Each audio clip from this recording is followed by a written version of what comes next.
Video journalist social media platform में खुशामदीद।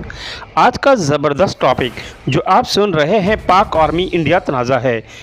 अब Israel, America और इंडिया सर जोड़ कर बैठे हैं कि पाकिस्तान की टेक्नोलॉजी को कैसे काउंटर करें।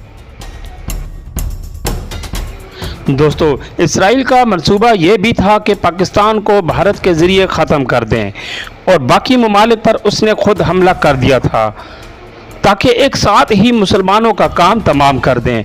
लेकिन अल्लाह का करम हुआ कि पाकिस्तान को भारत पर बरतरी हासिल हुई, जो बहुत बड़ी तारीखी कामयाबी है। और अब पाकिस्तानी कौम सारी दुनिया में सीना तान कर और सर उठा कर चल सकती है। और बात सिर्फ टेक्नोलॉजी की नहीं, जज्बे और महारत की भी है। जो हमारे पायलट जहाज़ हवा में इजेक्ट नहीं करते, वो मारते या शहीद होते हैं।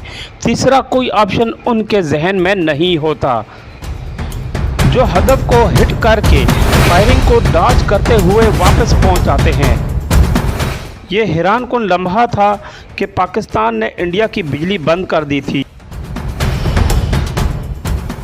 और सैटेलाइट भी ब्लॉक कर दिया था और एयर बेसिस, मिलिट्री बेसिस और बैराजों पर हमला करके भारतीय जर्नलों की चीखें निकलवा दी थी। अब अगला मार्का ये है कि पाकिस्तान बराबरी की सतह पर मुज़ाकरात करेगा, बातचीत करेगा। लेकिन वो ट्रंप जो हंगामी तौर पर इंडिया को बचाने के लिए निकला और इन्हें खुद ऐलान करना पड़ा कि हम मुज़ाकरात के लिए तैयार हैं, ये सब बड़ी एक तारीखी कामयाबी है। अपने से 10 गुना बड़े इकनॉमी को ज़ेर करना, सारी दुनिया पर अपनी बरतरी बिठाना कोई मजाक नहीं।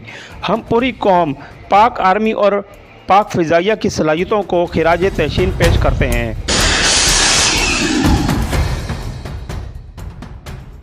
आइए एक और दिलचस्प खबर ये है जो चीन की है। चीन का J-35A 2 इंजन वाला जदीद 5th जनरेशन स्टेल्थ फाइटर जो जल्द ही पाकिस्तान को मिल जाएगा, दुश्मन की नकलो हरकत को सेकंड्स में शनाख्त करता है।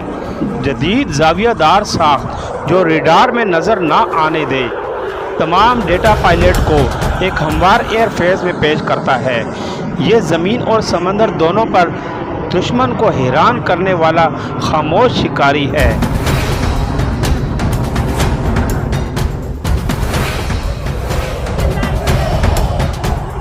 आपसे गुजारिश है कि चैनल को सब्सक्राइब करें और बेल आइकन पर लाजमी क्लिक कर दीजिए ताकि इस तरह पूरी दुनिया की मालूमात आप तक शेयर की जा सकें।